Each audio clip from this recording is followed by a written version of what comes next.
One thing I would say to myself, whether 18, 25, or 40, would be learn to say no to great and wonderful things so that you can be free to say yes to those very few great and wonderful things God has called you to do.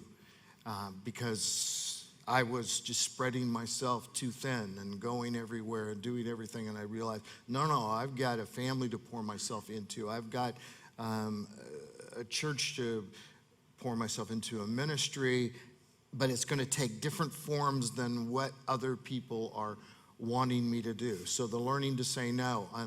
And then the other thing I would say related to it, learning to say no in order to say yes to God. And the other thing I would relate to it is don't listen to those voices that are coming even from the church, the body of Christ sometimes, who are saying, don't be radical. Don't do stuff like go to jail for being at abortion clinics and intervening and trying to save the lives of unborn children, which shifted me from being a pastor to going into a different ministry, because generally you don't want your pastor to be in jail for long periods of time. But God used that in my life. But also the other part about it is, as I was writing my books and living our lives the way we were living them, don't be a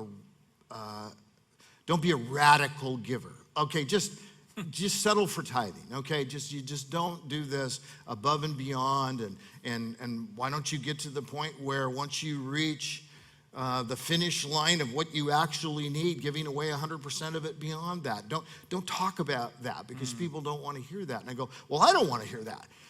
But I actually believe that's what God has called us to do. And so when we decided to give away 100% of all of our royalties to God's kingdom, which was 30-some years ago, it was like, why are you doing that? Do you realize what you could do with all that money?